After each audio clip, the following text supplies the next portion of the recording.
Hey, so welcome to season 3, episode 2 of Lawfully Yours. I'm Vickki Ridgway. I am a civil litigator.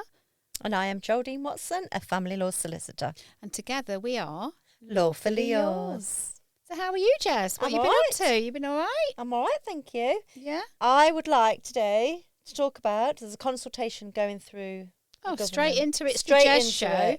Straight into it, because it's important. Okay. So I've spoken before about the myth of common law marriage and that it doesn't exist. And so recent statistics say that 47% of people still believe in the myth of common law marriage, still believe they have the Where rights. did it come from? Society, hope, wish. Disillusion.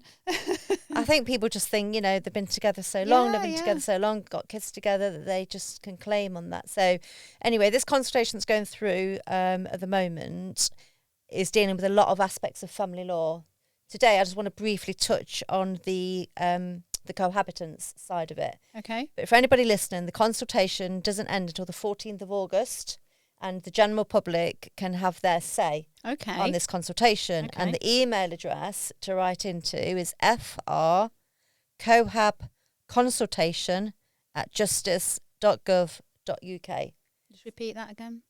frcohab, so COHAB, consultation@justice.gov.uk. Okay. So anybody can have their say on all of the aspects of family law that's going through the consultation, and if you Google it, it comes up with everything. Okay.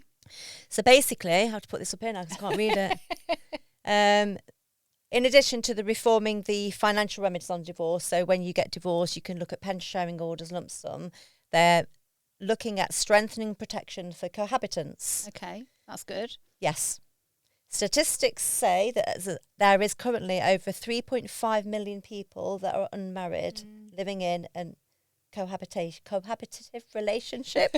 Easy for you to Is say. it? Is. And the framework, what they're looking at, is that it applies automatically to eligible couples and you have to opt out. Oh, okay. And then by opting out, you would have to sign a contract, you would have to exchange your financial disclosure, and you have to get independent evidence, similar to like prenuptial agreements. Okay. So that's the opting out. If you don't do that, you automatically opted in, but you have to be an eligible cohabitant. You have to have lived together for 3 years or live together and have a child. And the starting position is that each person keeps what they own. Okay. So then you would think, well, what's the point? Because that's what happens anyway at the moment. Yeah. But it changes because then there can be a departure to meet needs. Okay. As you do if you're married. In divorce, you can get something called spousal maintenance, which is financial support for the financially vulnerable person. So they're looking at introducing that as well, but it would be limited to exceptional needs and not like luxuries and things like that. And also it would be time limited, so just for a shorter period of time. Okay. Children are the main priority, and then you have to make a claim within 2 years of the relationship ending. Wow, okay. What it will be interesting is because I would imagine people will dispute that they're in an intimate relationship. Yeah. So if they don't have children together, by virtue of the fact that you're living together doesn't mean that you're automatically eligible. It has to be a relationship. Okay. So then that would come down to evidence, I would imagine. Yeah. Which I think would probably be quite easy to show, wouldn't it? Because you go to your friends, what do they understand? Yeah. Holidays, that sort of Social thing. media, all those sorts of things. So that's really going to be interesting. But just because there's a consultation doesn't mean it will go through. Well, no, that's true. But I think this is a long time coming because long time. I think there's, well, you've given the figures in terms of how many millions of people there are. Yeah. And I think there's certainly in my sort of growing up, getting married was kind of like, not a last resort. I don't want to say it like it was a last resort, but it was kind of not necessary because there was this common law myth, and it's kind of, well, we don't need to get married. We're happy as we are, and that's fine. Yeah. But then when it all just go Pete Tong, or if it goes Pete Tong, then and that's it. And it is sad because you could have a couple that have lived together 10, 15 years, got a couple of children together. say the woman has stayed at home to raise the children, took a career break or whatever, she's not contributing to a pension, she's not financially independent, she's relying on him. And then in her head, she's thinking, okay, when we get older, that's fine because I've got him to support me. Yeah. And then the relationship ends. And the truth is, the starting position is no, you don't. Yeah. Yeah. And even if, at the moment, the way it stands at the moment, is even if she can prove that, for example, if the property is in his name, for example, even if she can prove there's a common intention that it's our property, so she can jump over that first hurdle, you then go on to quantify, okay, well, what is your financial contribution? And if she hasn't made any financial contribution, she's screwed. Yeah. Yeah. So it a definitely long needs time change. coming. I think long time coming. And so the consultation ends August. 14th of August. And what will happen after that? Do you know? So then the government will review all of the comments and what people have said and what people think and the way it should be implemented, and then it will just go, if they decide to go through with it then go through the normal legislative, which is like your readings. Nothing overnight, people. Absolutely not. No. So in the meantime, you need to get your will sorted. Yeah. And you need to get your living together agreement agreement drafted. Yeah. And if you are thinking of getting married, get a prenup. Absolutely. So for those, they can come to you, Geraldine Watson. What's your website address? It is Geraldine. Just Google Geraldine Watson. I don't even know. That's and G Watson familylaw.co.uk. Wonderful. But you can find me everywhere. Just Google me, she is everywhere. And Welland Valley Legal, we recommend for wills, don't we? Yes. Christian and Natalie. So, well, that's really interesting. Yes, that's why I just thought it is important. Get in there. And it is important, I think. Have you been up to anything exciting? Oh my God, yes. Tell us about it. So I went to Manchester last week. Was it last week or the week before? And they had the premiere of Tiptoe. Yeah. Tiptoe. Yeah, the premiere of Tiptoe. And oh my God, where they were doing this premiere, it was right next to our hotel. Loads of stars were there. I love Coronation Street. Loads of stars from Coronation. You've never said. Loads of people from Coronation Street was there. The person I really wanted to see was David Platt. What's his name? Jack something. His real name is Jack something. He was there. I got a photo with him and two other cast members of Coronation Street. And Gary Lucy, who's been Hollyoaks, I got a picture with him. Did you tell them who you were? No. And that you were a co-host of a podcast? And no. Could they I was just like, I'm going to be, I went up to them and I was like, I'm going to be one of those annoying people. And I was like, I just want a photo with you. And like, yeah, that's fine. Had a photo. Bet they get used. We get stopped all the time, don't we, when we're out and about? Do you know what also? Before, I was just chatting to this bloke. He had this van and Tiptoe written on the side of it. So talking to him. So he would be like, transport the stars from their hotels to the different places they've got to go and all of this stuff. He was telling us everything about it. He even told us where the after party was. Did you go? It's a place called the Church. Did you go? I was this close to going. And did Dean say absolutely no, Dean not? was like, and I was like, no, can't, because we won't get in, and it just looks a bit desperate, doesn't it? I was trying to get a wristband so I could get in as well. You are funny. I was so excited. You are funny. I haven't been while we was in Manchester, we did the Cube. Yes, I saw. Oh my God! If you haven't done it, I do like that show. I have to say, it was brilliant. Yeah. It was so hard. Yeah, it was. It's good. Ones that we did together, we won. Ones that I did on my own, I failed miserably, and Dean won his. But it's so much fun. Is it? Honestly, it's so much fun. You do all sorts of things like that, don't you? You've done what's the Traitors experience? Yeah. Maybe we need to hang out more outside of the podcast, I think. Well, we did. We went to London, didn't we, last year? We did. That was cool. We did. We're not going this year, though, are we, Jess? Oh, okay. What about you? What have you been up to? Let's change the subject. What have you been up to? I went on holiday. Went to Portugal, which was lovely, very much needed. I was poorly before we went. So I started with a cough and cold and stuff, so I took that with me. Colin caught it whilst we were there. So bloody hell. It was a little bit... Yeah. But the sun helps. It was lovely. We went with a couple of friends. We had a really good time, nice and chilled out. Any alcohol involved? A little bit, not a huge amount.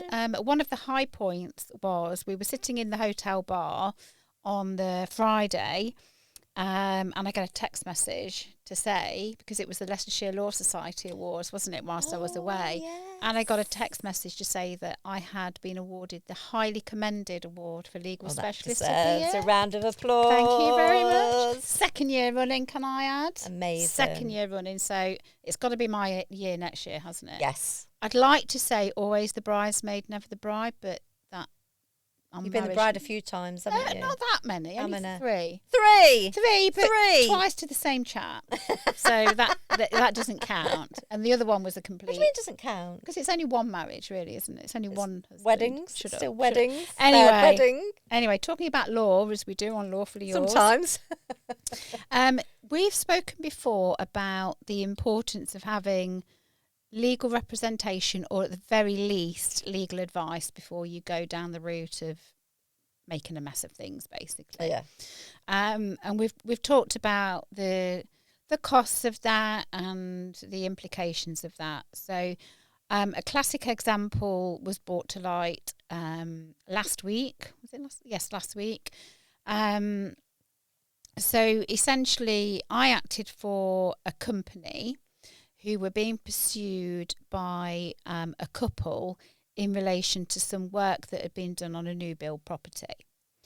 The basis of the claim was that they'd had some inspections done, and they were told that there was a future risk of a particular issue arising. Okay. And it was something to do with a tank, so a water tank in the ground or something like that. I didn't quite understand the logistics of it. So I've been representing this company for, let's say, 12, 18 months, defending this claim and saying you have no basis for the claim because nothing has actually happened. You know, you can't claim for something that may happen in the future. There hasn't been a trigger. And this guy was adamant, no, I'm doing it. So there were some procedural matters that needed to take place over the past sort of 12 to 18 months, which we got through. And then we made an application to strike out. So this guy and his wife were not legally represented, so they were pursuing the claim themselves. We made an application to strike out their claim on the basis that they were claiming for something that hadn't happened. And we were successful with that application. And this couple has had to pay our client's costs.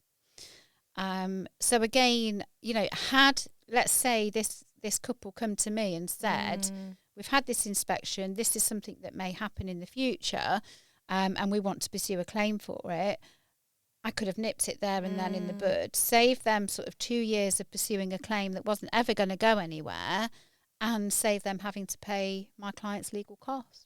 I think there's a couple of things there I would ask. So what was the risk, potential future risk? What was it about? It was about this having to be replaced. Right. This tank having to be replaced. But why did they flag that?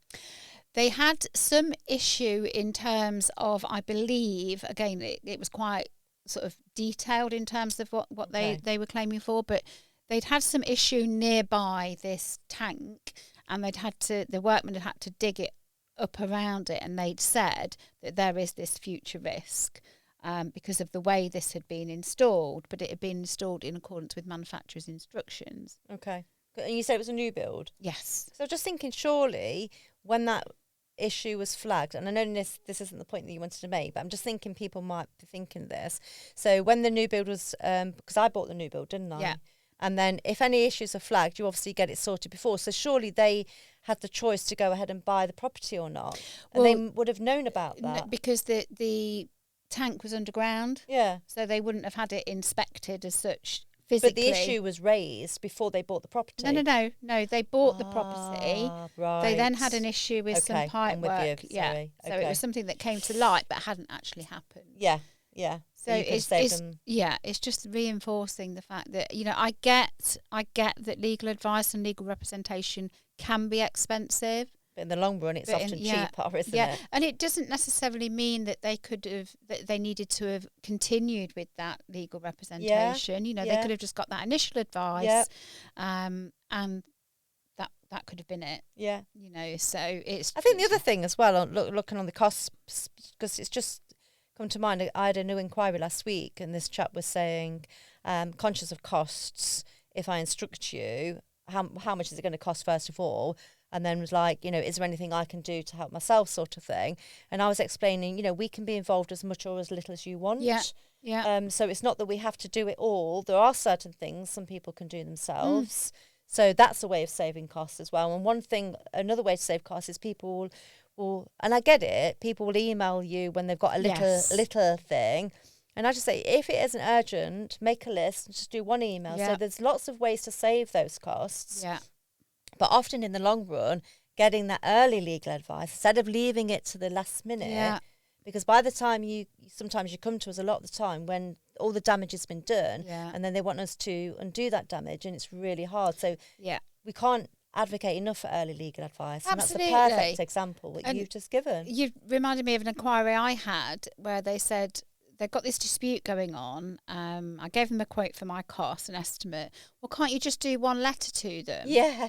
Well, I can do one letter to them, but I can't just do that on your say-so. I need to make sure that the facts are correct, that I've reviewed the documents that lead to the facts in that letter. Yeah.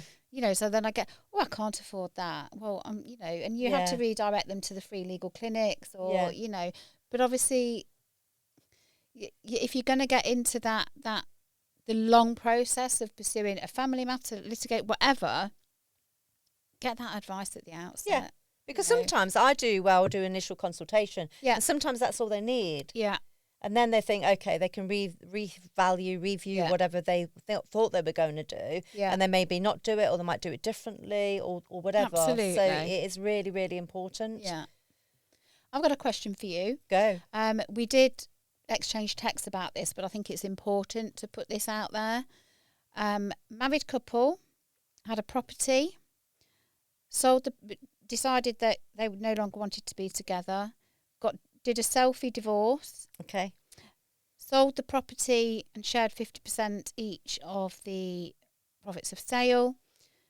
One of them now wants to buy a house with their new partner, but there's been no financial order. Yeah. What happens? So the difficulty is that 50% that she's got from the matrimonial home, she's used to buy a new property. Well, she's going to. A lot of it's gone on legal fees and stuff, I think, from the divorce. Right, okay. They did most of it, but there was other issues involving the children that needed legal representation for.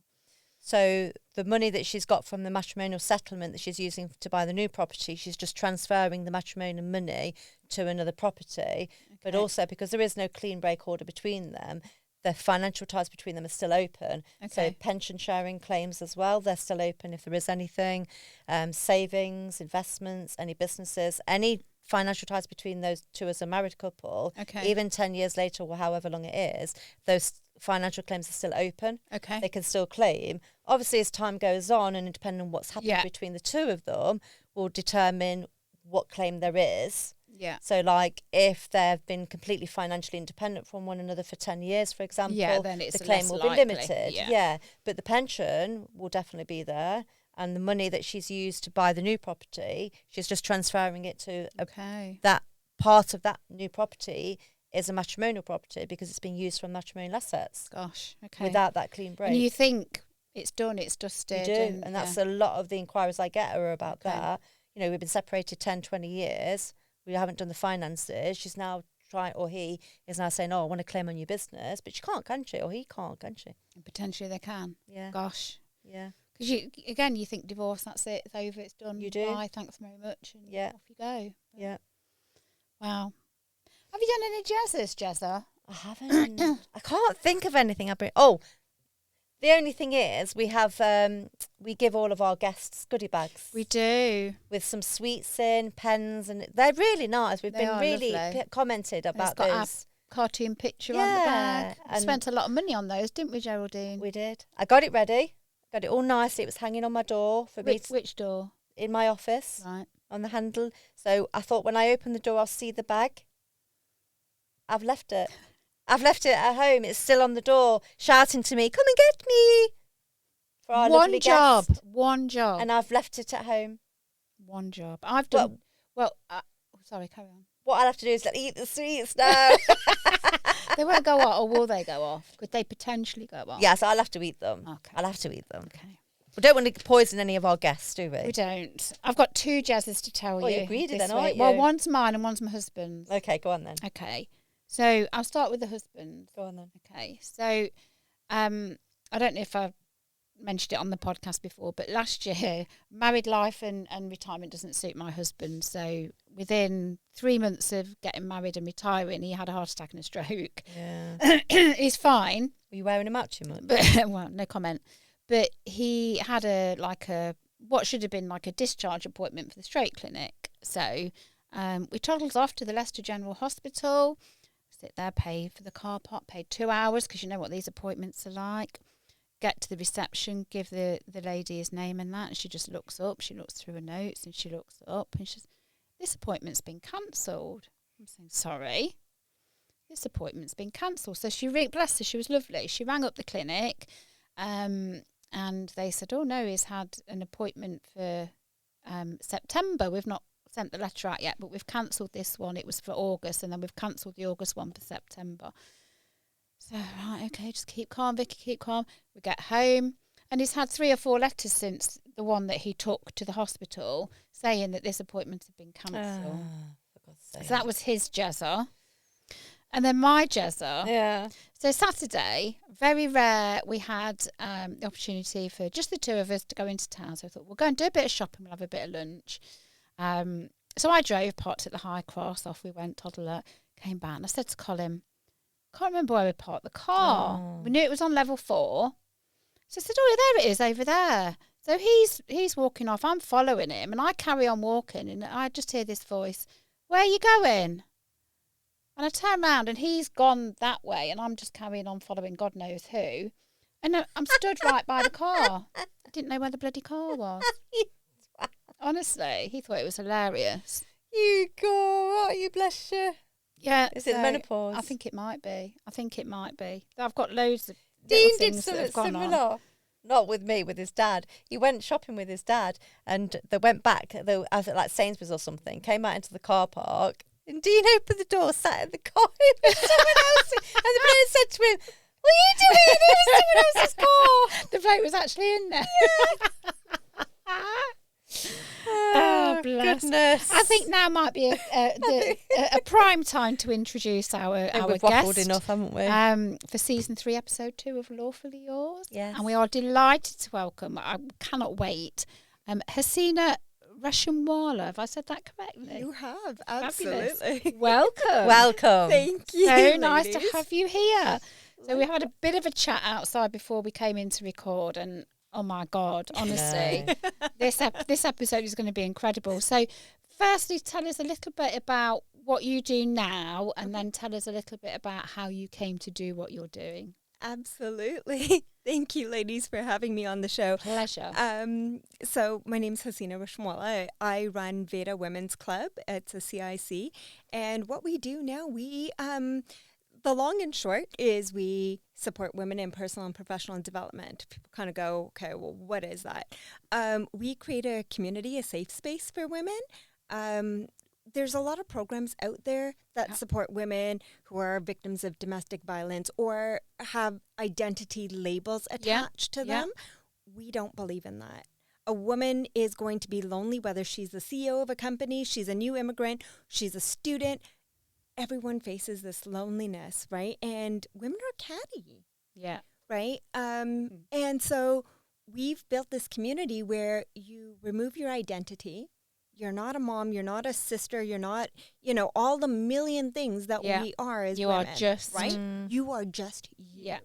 And you come in, and our events, our workshops are all geared to build up that confidence. So whether we focus on emotional, physical, mental, or financial wellness, we're always looking to empower a woman. Love that. Yeah. Love that. And so it doesn't matter where you are in your journey. Come in as you, and build a community of women who are like-minded. And what does that look like? Is it like weekly meetings? Is it monthly meetings, or is it events? Or So primarily we have events. They are usually monthly events. Okay. We have everything from yoga, boxing, cocktail making. But then we have like these big expos where we have panelists that come in and speak of, their journey and give inspiration. But then we also do workshops. And our workshops are really focused on providing support for women. So we'll do a mindset shift at first. Then because I have a background in mental health first aid, I do the mental health component, but then we do like visionary boards and business plans, and then we work on the financial. We also provide, we do partner with a legal firm that does offer free legal advice as well for like family law matters. Yeah. So it's really giving that holistic support. And then we do work with young girls. So some of our programs have been with girls who are in care homes. Oh, wow. Okay. And so they haven't had that confidence, growing up. They've had, family homes that they've had to be removed from. And with those ones, we really focus on that building your dream. You can still be anything you want to be. Yeah. You just have to have someone believe in you when you don't believe in yourself that much. Just give you that spark, right? Yeah. Ignite that flame. And that's what we do. So when did it start, Vida? When did you start? Oh gosh, it? 9 months ago. Oh, is that all? Is that Wow. Actually, it'll be 10 months. It'll be 10 months on the 11th of June. And what does Vida stand for? Veda means strength and knowledge in Ayurvedic. And it was just, knowledge is power. Where did this come from? Where did this brainchild come from? Oh gosh, that's a very long story. Okay, let's hear it. Oh goodness. Okay, so, I could take you way back. You want to go way back? Let's rewind Tell us the about you. tape. Tell us about you and what makes you you. I was born on. Right. Like my bio. No, I'm kidding. We won't do that. So when I was growing up, my parents moved a lot. Every 6 months to 9 months, we were in a different home, different school. So I never really had friends growing up. When I was 9, I was sexually assaulted by someone in our community, and I remember being scared telling my parents. And I went to my guidance counselor, and my guidance counselor said, we need to tell the school, and we need to, open up to the other students to come and talk about maybe their experiences. Because back in 1988, nobody, and I've just given my age now, no one really talked about this. And so I remember the guidance counselor speaking to my dad, and I was so scared to go home because South Asian, young girl. We don't talk about things. You sweep it under the rug. Yeah. And my dad was the most incredible man. He was like, nope, we're going to go to court. We're going to, fight this man. And people had come in and said, we're going to give you 10 grand to keep your mouth shut. And my dad was like, no way. This is my daughter's story. Yeah. And so he gave me a voice and a platform. But because I had to talk about it at school, I actually got called names. And girls were really mean to me. So I had to learn to have my voice even outside of that. And I was fortunate that my parents moved so much because I didn't have to deal with that abuse. Yeah, and I could change my identity every few months, once we moved to a different school. But I had to learn through being in court at 9 years old, talking about this. And I found out that there were 6 others who were older than I was who didn't have their voice. And I think that having that parent supporting me had really helped in what started to stem in my life. So when I was 16, I had a cardiac arrest in high school. Just out of the blue? Out of the blue. And it was like, one of those Scarlett O'Hara movies, or I think it's Scarlett O'Hara. Anyway, it was, those fainting movies, like overly dramatic. Yeah, that was me. Anything stressful, I would faint. And we found out I had a rare heart condition. My parents were living in Saskatchewan. I was in Toronto. Had to fly out to be closer to my parents, and they didn't have hospitals there to manage my heart condition. Now, while I was living in Regina and we were trying to figure out like the whole medical stuff, I had met this one girl, and I remember meeting her in a grocery store, and she looked at me, and I thought she wanted to fight, because in Toronto, if a girl looks at you, you fight, right? So I was Not ready. going to Toronto. She was like, "Oh, do you want to come to my house and have a sleepover?" And I was like, "No." But long story short, her and I became best friends that night. She's still my best friend. Oh, wow. And her family had taught me. So it was her two sisters and her mom. So it was a full family of girls. And I ended up moving in with them through my last year of high school. And they had taught me how to do university applications. Oh, wow. She was a dancer. I was a dancer. She got into modeling. So I had gotten into modeling with her. So I really started to build on my confidence, even, having this illness and the history that I did. And so I was this very confident, teenager. And then I had a cardiac arrest when I was in uni. And You had two? Yeah. Okay. And then I had to move to Toronto. That's where they had a specialist who had the same condition I had. What, and was is it Parkinson White? Parkinson's White syndrome. Yeah. Yes, that's right. Yeah, a friend of mine, her daughter had that. Yeah. She had to have some kind of surgery. I had to have a pacemaker put in. So I had I have Wolff Parkinson's White syndrome, but then I have a few other medical conditions, and syncope, which is fainting. It's a fancy word to say you faint, right? And so December 1999, I had flown to Toronto for emergency heart surgery, and I ended up in a coma. Oh, my God. And the doctor said, sorry, say your prayers, say goodbye. This is it. Your daughter's not making it through the night. And I did. Oh, my gosh. And yeah, it was a very powerful night in our religion. We were Muslims, and it was Ramadan. Okay. And my parents prayed. Well, my dad prayed a lot. And I came out the next day, and they said she needs heart surgery, and she needs it quick. And I was put on the most weirdest diet of potato chips and Gatorade, which is like your Lucozade. Yeah. Because I had to increase my blood pressure because my blood pressure was so low. And a month later, ended up in the operating room with a pacemaker. And my dad is very strict. Like, my dad's super cool, but he was really strict Muslim, right? So I was never really allowed to go clubbing. But when I had the pacemaker put in, I was so mortified by the way I looked that my dad said to me, if you feel up to it, I will let you go clubbing, and you can wear a crop top. But you have to be ready to go. And I thought, oh my goodness, my dad is saying that. So I got out, wore this off the shoulder top, went clubbing with my friends, and I had the bandage still. Okay. And I'm at the clubs, and this guy goes, ew, what is that? And boom, my confidence. Yeah, I can imagine. Right. And I came home and I cried and I said, I'm not going. And my dad said, you're gorgeous. You're going out there. And so I kind of took advantage of the fact that my dad was finally letting me go clubbing and, I could wear what I wanted. So ended up, going out. 6 months later, I'm at this party for my cousin, wearing this really cute short dress. And I get into a car accident with a drunk driver. I went flying out of the car, and I was the only one that was injured in the accident.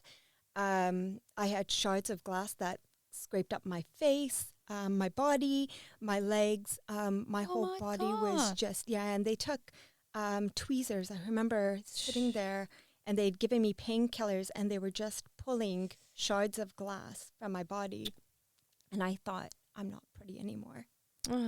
I am not the girl that, that was the party girl that, the model. And my dad was like, no, you're going to get back into dancing. And he kept like pushing me to get into it. And I did. I got back into dancing. But I was kind of all over the place. And then 2005, I got pregnant.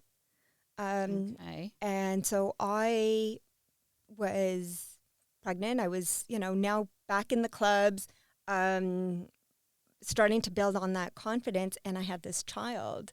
I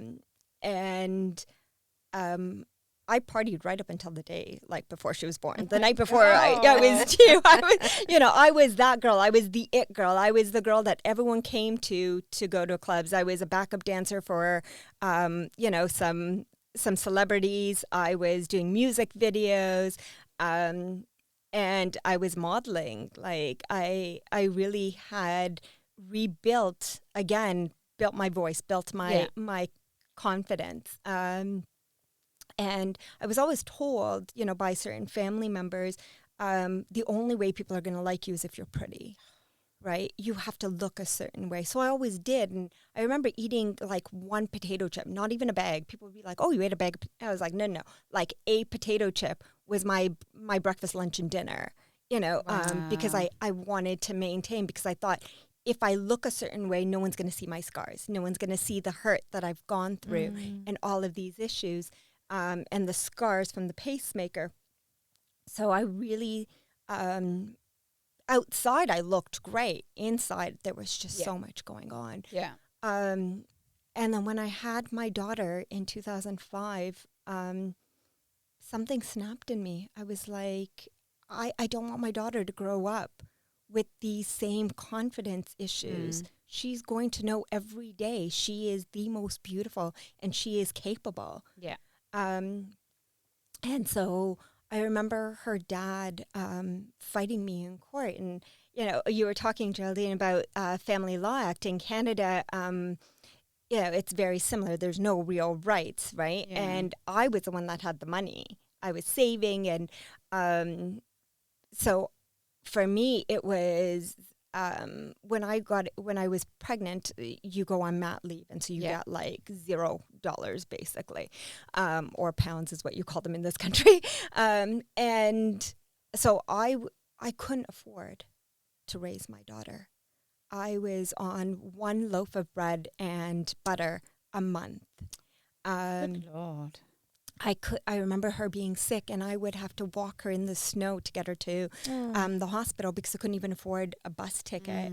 And I was like, I don't want my daughter to see me like this. This is not how I wanted to picture me. And everyone was like, you're not capable to be a mom. And so I couldn't afford a lawyer to try and keep my daughter. So I studied the Family Law Act. And I knew I was smart. And so I did. I studied the Family Law Act, and I won my case with my daughter. Thank you. And then I thought, why can't I help others do the same thing? And so I went to school. And Do you think, sorry to interrupt, do you think there was a real risk that you may have lost your daughter then?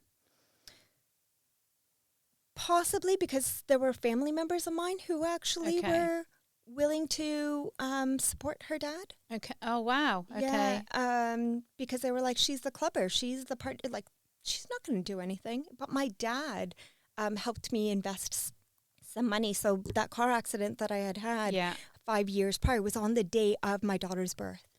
Wow. 5 years prior, on the day of my daughter's birth, was that accident. So she was this gift that came to me 5 years later, right? And changed a bad day to the best day of my life, right? And my dad, when I got that settlement money, I bought a car, I bought groceries, lots of groceries. But my dad said, no, I'm taking your money and I'm going to invest it for you. And when you're ready to buy a house, that's when you can have your money back. And I did. So before my daughter was a year old, I bought my first house. And I put myself through school. Well done. And I got my designation in family law mediation. I became a qualified mediator in Canada. And I started working on cases for vulnerable women to support them in family law. Wow. Yeah. It's amazing. It's incredible. Out of all that bad came something so good. Yeah. It did. And you enjoyed that, did you? I did. I loved it so much. One thing that I did learn was never make a promise, though, that you cannot keep. And I think both of you as lawyers can probably, understand this. I made a promise to a family that I would not take this child away, but I had an ethical oath. Okay. And I think that shattered me because my daughter was the same age. And, being told that I was a horrible person because I had to do what was right for that kid, even though they couldn't understand it at that time, really shattered me. And so I moved into employment law and started working for a big firm, but everything happened for a reason. Yeah. Yeah, absolutely. Well, you you've know, proven that so far. Yeah. So I continued to have my voice, and then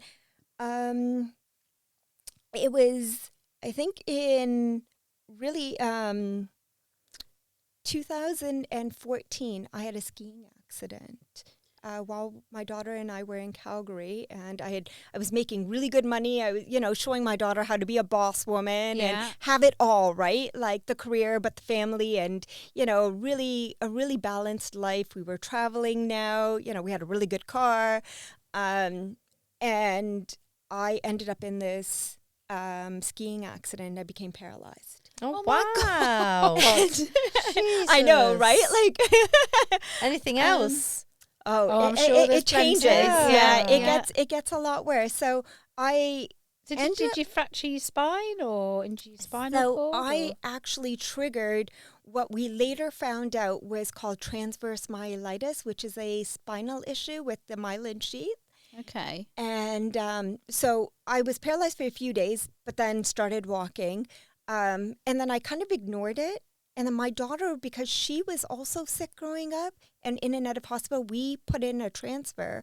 I put in a transfer at work to move to Toronto, back home, where my family was. And when we got there 6 months later, she was fine. And I ended up waking up one morning and my whole left side was numb. And I went into hospital thinking I had a stroke. Yeah. And they said to me, I'm sorry, but we think you have Guillain-Barré and you have transverse myelitis, so your spinal cord's swollen.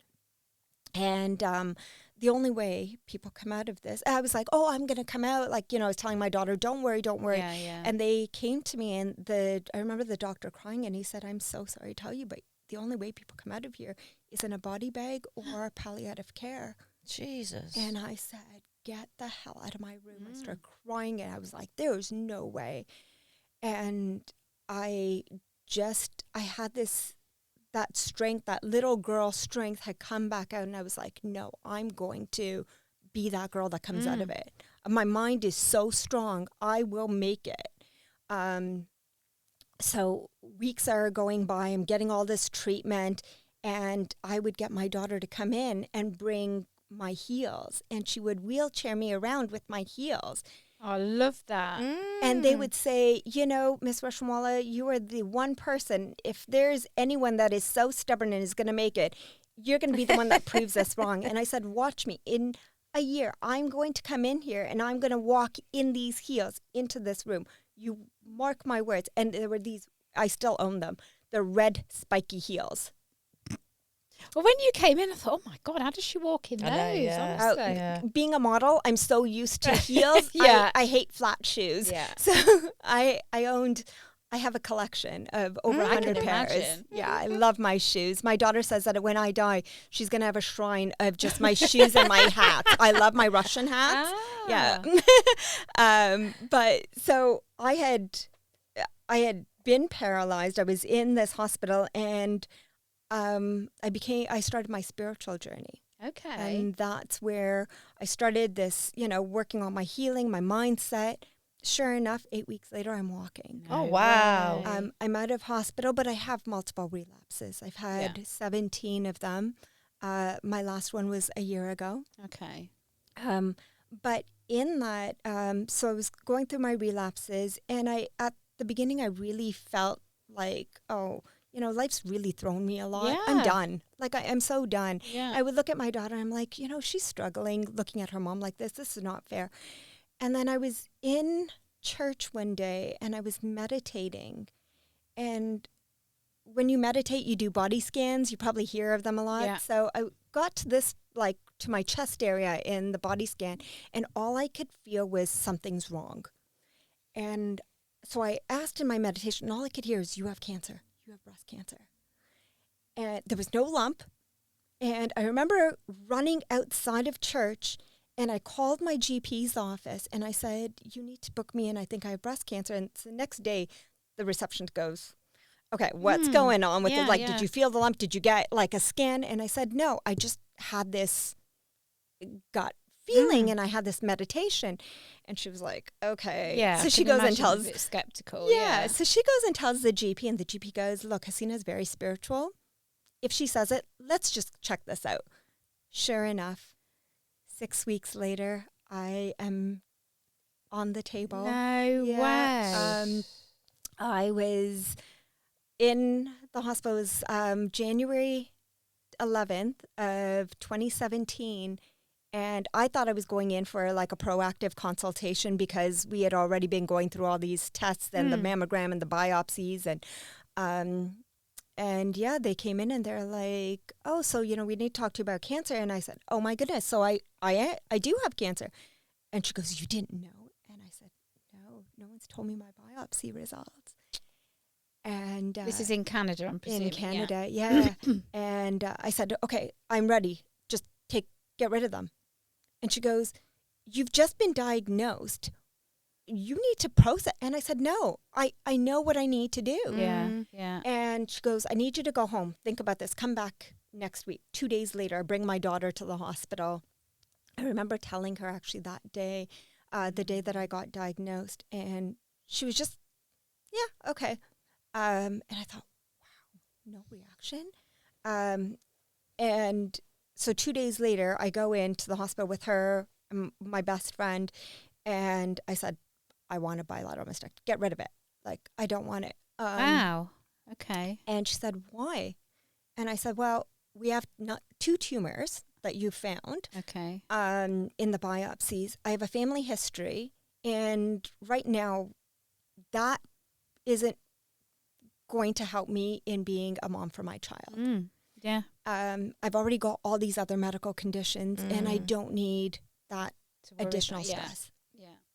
So it took probably about 3 weeks of advocating for myself for what I wanted, what I believed was right, because I was too young to consider a bilateral mastectomy. And then they finally agreed to it. And I didn't have time to process that, my modeling career, everything was going to be gone because I had no breasts. And that was a way that I identified with myself. Okay. And it was so close to who I was as a woman. And so I go through it. I had, implants done. And I remember sitting in my room with my carer, I guess that's what you call them, care workers. Yeah. And it was the first time I had actually stood in front of my mirror, and I looked at my scars, and I cried, and I cried, and I just stood there, and I kept saying, it's going to be okay. And I couldn't believe it, but I had to keep saying it. Yeah. And then that's when I really started to learn about affirmations. Yeah. And I started telling myself, I'm beautiful. I'm beautiful. Scars and all, they tell a story. I'm beautiful. Show that you survived. Yeah. And that's when the most pivotal change happened in my life. Okay. I stopped caring about what everyone else thought of me. I started to really love myself. Like when I say I really love myself, I dated myself. I knew what flowers I liked. I knew what food I liked. Like I really took the time to really love me. I think it's so hard for women to do that. It is. Because I think we're very self-critical. Oh my goodness. And we believe everything that we hear in terms of, you don't believe the positives. No. Even my husband will say, that looks beautiful on you. I'll go, well, you've got to say that, haven't you? But if he says, oh, I don't like that colour on you, oh my God, what? Yeah. But we are our own worst enemies. Yeah. And it's awful, and then you think as a parent, what are you teaching your kids? Yeah, 100%. Right? And so that was like a big motivating factor for me was, what am I teaching my daughter? Right? And then I remember at this point, I'd already been engaged 9 times. Oh my God. Never been down. See, my 3 weddings is not. Yes. I know. We should have we should have our own, our own series. Own club, yeah. but it was always because I was told, no one's going to love you. You're sick. No one's going to love you. You're, a woman who has a child out of wedlock, right? And in my community, to be a woman, a Muslim woman, South Asian, having a child out of wedlock, that was like, no. Definite no. And my grandmother was the one who supported me. My grandmother was like, no, I'm going to help you. Who cares, right? And so she was like, she played this pivotal role in my life. And I had all these strong female role models. So when I was going through the transverse myelitis, the cancer, I had so many beautiful female friends, and everyone just rotated. Like, I had one friend who was so military. She wrote down a list, a list of who could come on what day. She had a timer, and she would set the timer, and she'd say, "Okay, your 15 minutes are up. You need to go home. Hasina, you have half an hour to rest before the next person comes." To be fair, I think you need that. Yes. Particularly going through what you were going through. And I tell you, I'm so grateful. Like, these women are such beautiful role models, and they taught me so much about loving myself and that, strength, that I actually rebuilt my confidence, but I didn't build it on a superficial level. I actually built it on a core of, I want to show the world that scars and all, I am still beautiful. Yeah. So I actually became a swimsuit model at 43. Wow. And then I was a makeup model at 46. Wow. And why crazy. Not? Why the hell not? Because we're so critical. And I thought, I was telling that story, oh no, I have this scar, and no, I look like this now. And then I thought, no, Hasina, you're beautiful. Because then I saw my daughter doing it. And I was like, no, you don't get to say that you're not pretty. Like, you are the most beautiful woman in the world. And so coming back to, how Veda started, it was all of this. It was all these voices, and it was all these situations that I had to go through where I had to learn to have my voice. And in that time... but God, what? You went through a hell of a lot to get to that point.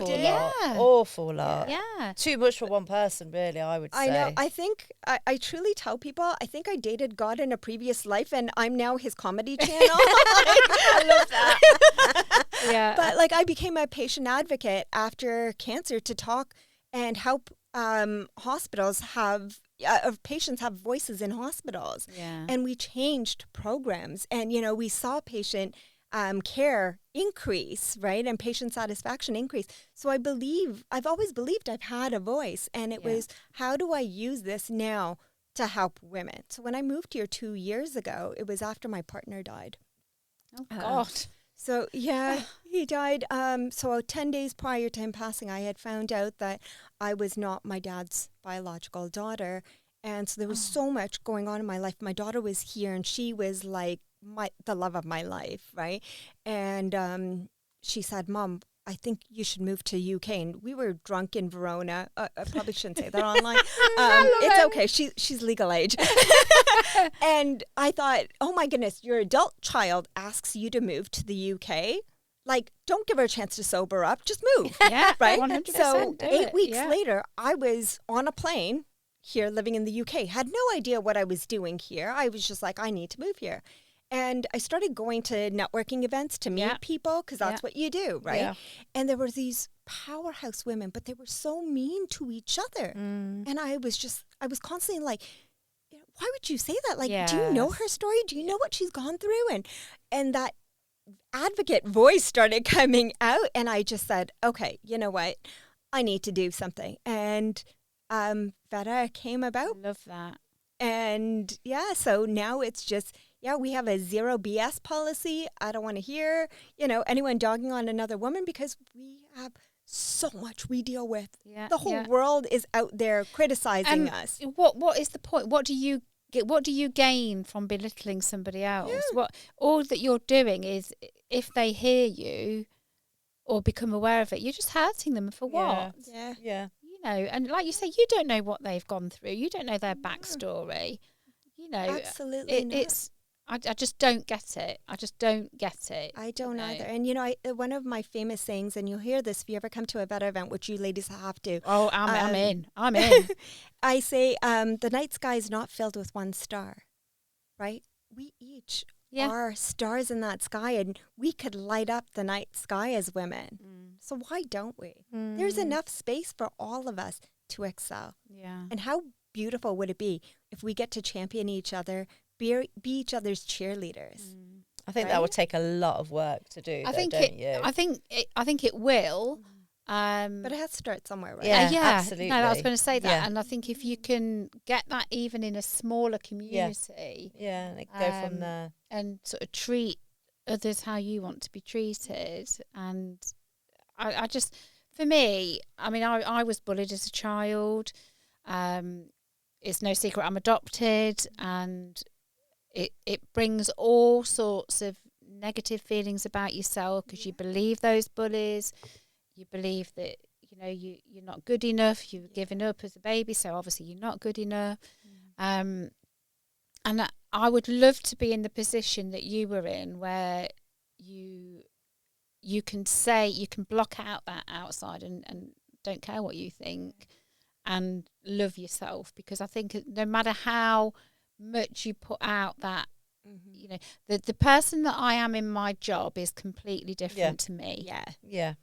But we do that, right? We have these two identities, right? That we constantly live in, like these parallel lives that are so different. But Vickki, if I can say something to you from my own personal journey of, you know, finding out that my dad wasn't my real dad is, one, you have parents who chose to love you. 100%. Right? Yeah. And how beautiful is that? Yeah. Right? And your parents giving you up for adoption, that's on them.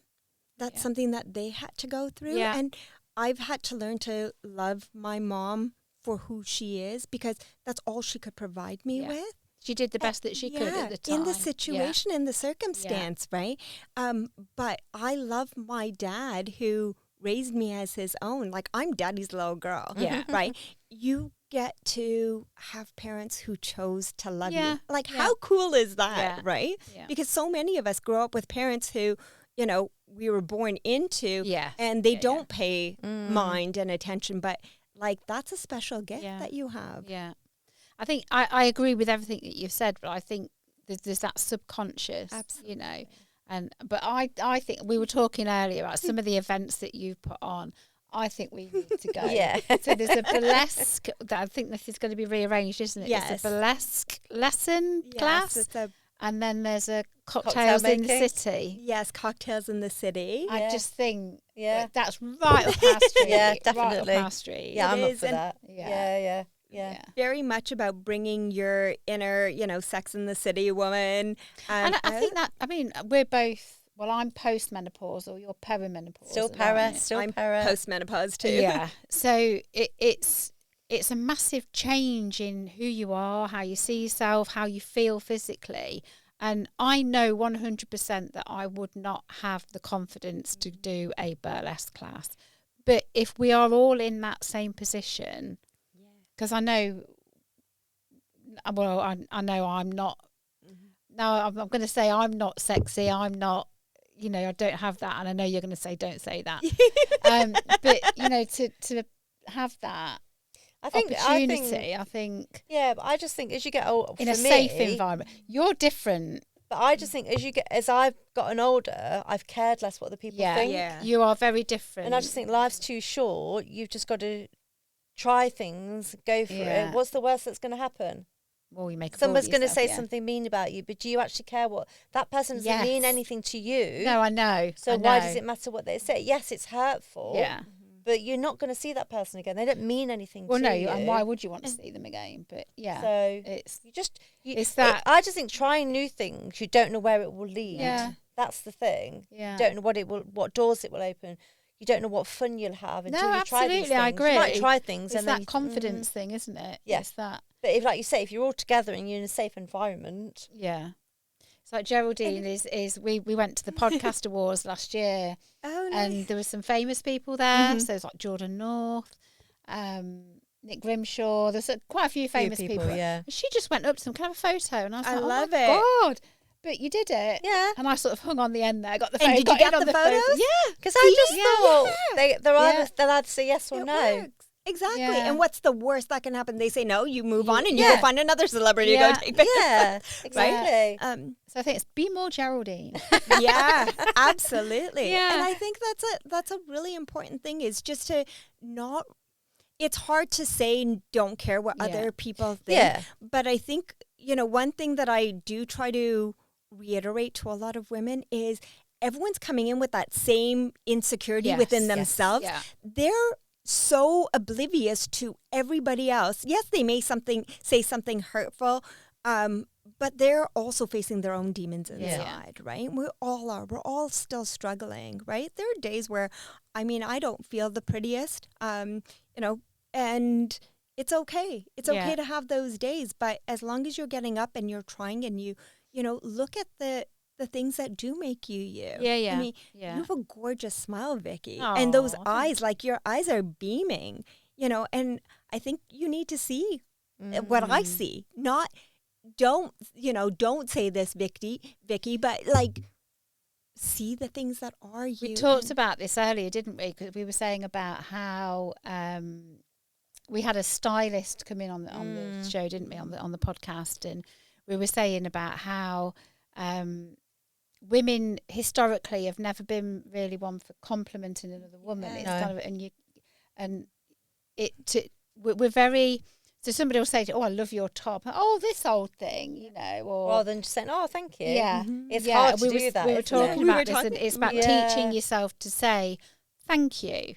Yeah. And full stop, underline. Yeah. Unapologetically you. Yeah. Right? And pass it on. I think I genuinely know how it makes me feel when somebody says, "Oh, your hair looks lovely," or whatever. Yeah. And to say that to somebody else, I know that no matter how beautiful they are physically, they're still going to have those insecurities. I know this woman. She's absolutely gorgeous. She is the most insecure person I know, but aesthetically, she's gorgeous. Yeah. But and she's just it's so how insecure, and and it doesn't make sense. But that's how she is. That's how she feels. But then the outer beauty isn't that we were saying earlier, you could see somebody that is so physically attractive and then be the most ugliest person inside. And that changes them. Yes. It actually changes their physical features. Yeah, it does. You'll see that over Yeah. time. The angry person, the mean person, you'll actually see that. It almost turns into that Snow White. It's right? very true.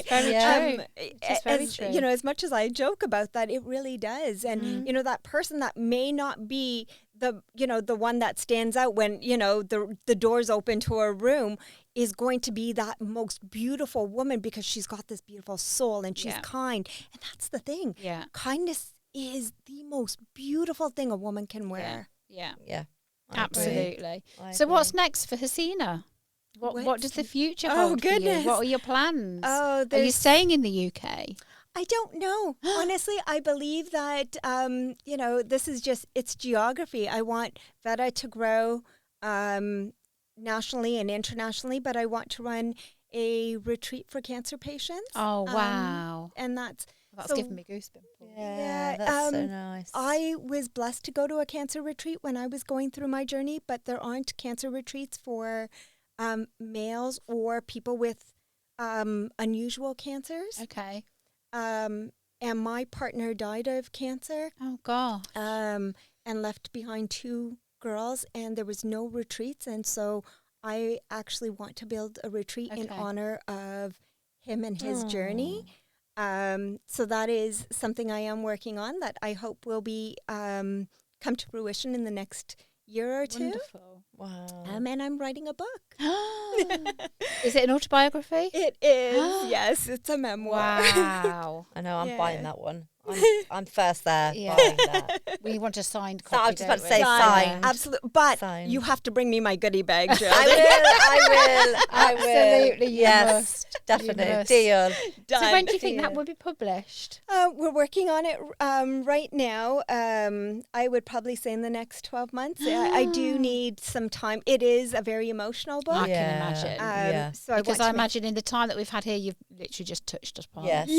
Yeah, just little breadcrumbs. So Yeah. there's so much that comes out in that book, but it is really the silver lining. It's I had a podcast at one point called Heal, Love and Grow with Hasina.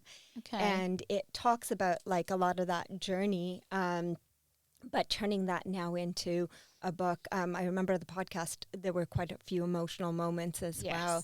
Yeah. And so, yeah, I think writing it and, you know, seeing it out there. Wow. Yeah. But I am a motivational speaker, so I have been talking a lot about my journey across the globe, actually. Okay. Yeah, it's been... I have to say I'm inspired. So what's the podcast? Heal, Love and Grow Love and with Grow. Hasina. Okay. I know you. How long is it since you've not done that? Just over a year. Okay. Yeah.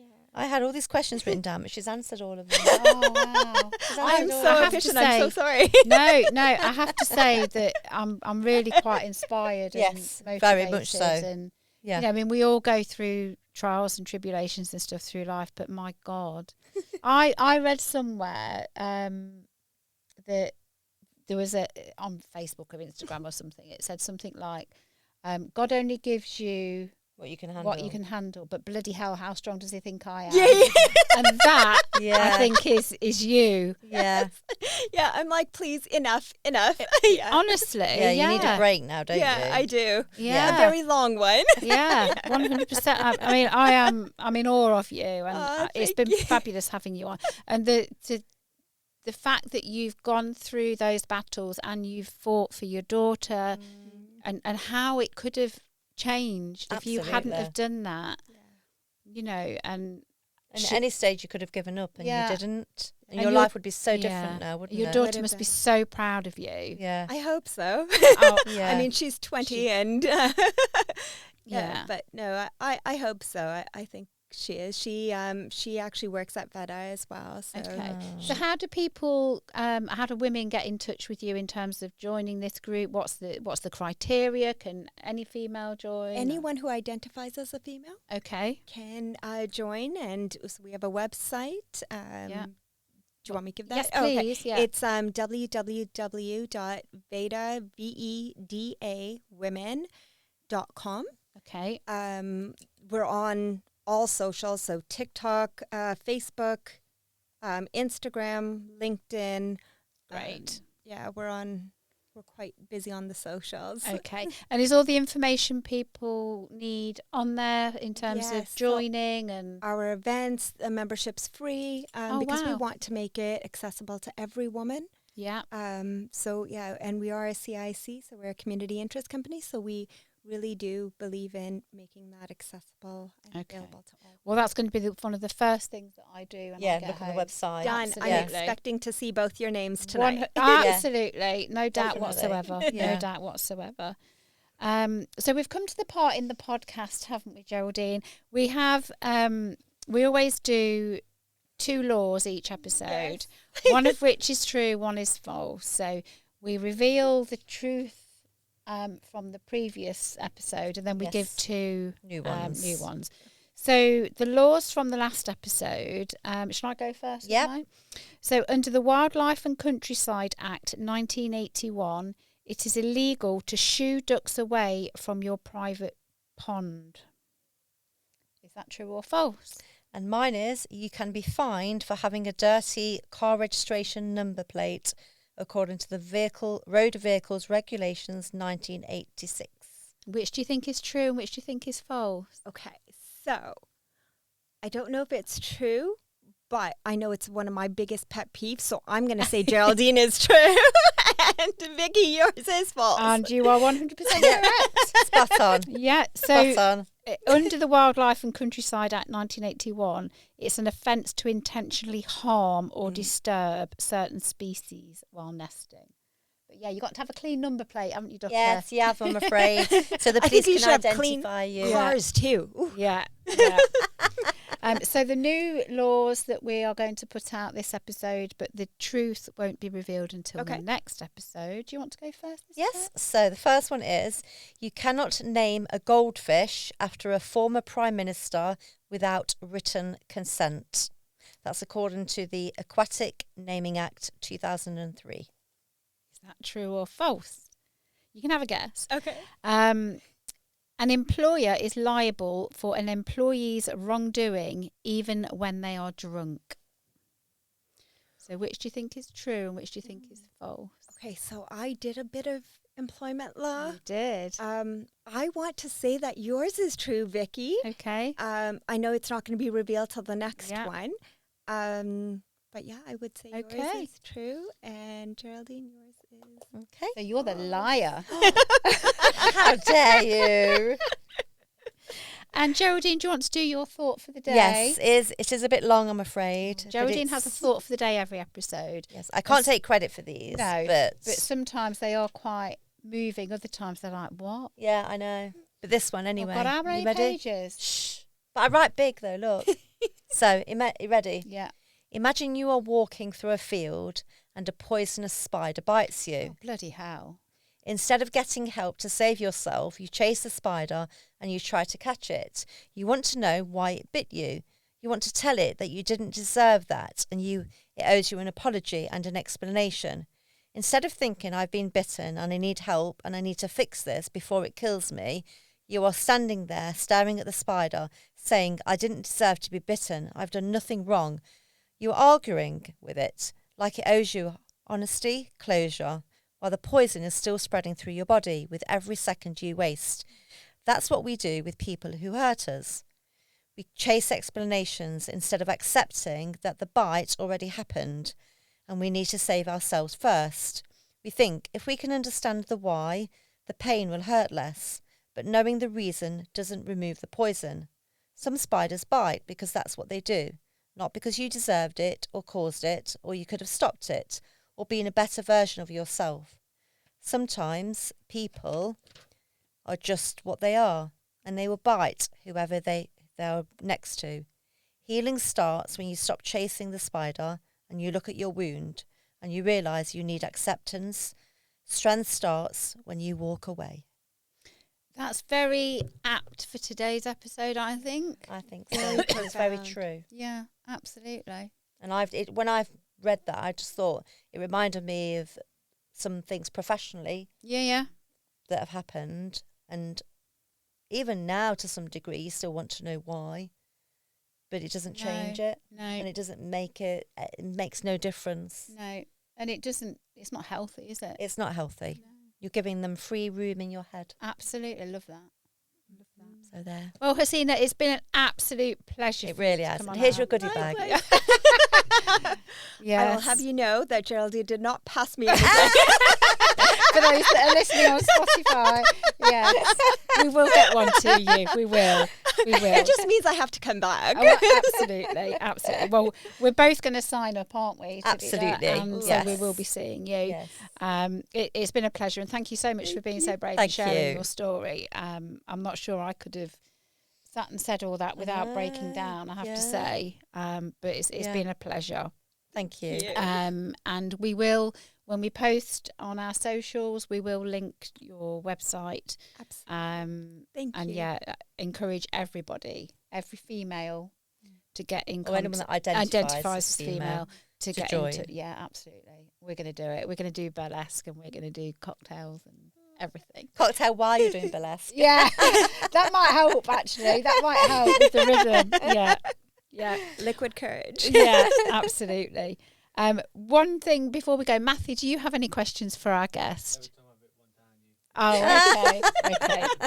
Brilliant. So for those that don't know, Matthew is our social media manager and a bloody fabulous job he does He with it is. as well. Yes. doesn't he? Bless him. And we always give him the opportunity to ask questions because normally afterwards he'll say, I wanted to ask all these so many questions. So we always give him that And we never opportunity. thought, did we, till recently? Good job you remember, because I didn't think. I saw him writing things down earlier, so I thought I must remember to ask him. So Geraldine and I are both on LinkedIn, and Lawfully Yours Pod is on Instagram, TikTok-y. not on Facebook, are we, Matthew? Yeah, no. No. If you have any questions for Geraldine or I, or indeed our guest today, you can email us at lawfullyyourspod@gmail.com. .com. We'd be delighted to take your questions. But for now, I have been Vicky Ridgway. And I've been Geraldine Watson. And together we have been Lawfully Lawfully Yours.